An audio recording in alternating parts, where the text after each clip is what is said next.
উখড়াতে এটিএমে আগুন, ঘটনাস্থলে দমকল বাহিনী ও পুলিশ।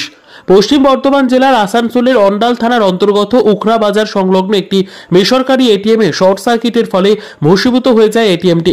ঘটনাটি ঘটে আজ দুপুর 2টো নাগাদ। স্থানীয়রা ঘটনা দেখে আসানসোল দুর্গাপুর পুলিশ কমিশনারেটের অন্ডাল থানার অন্তর্গত উখড়া ফাঁড়ির পুলিশকে খবর দেওয়া হয়। পুলিশ ঘটনাস্থলে পৌঁছে দমকল বাহিনীকে খবর দেয়। খবর পেয়ে অন্ডাল দমকল বাহিনী থেকে ঘটনাস্থলে দমকলের একটি ইঞ্জিন ও উখড়া ফাঁড়ির পুলিশের যৌথ উদ্যোগে প্রায় ঘণ্টাখানেকের প্রচেষ্টায় আগুন নিয়ন্ত্রণে আনা হয়। এই ঘটনার জেরে ছড়িয়েছে চাঞ্চল্য। এসিতে শর্ট সার্কিট হয়েছে।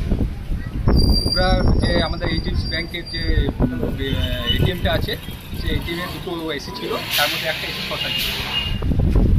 কি নামটা আপনার?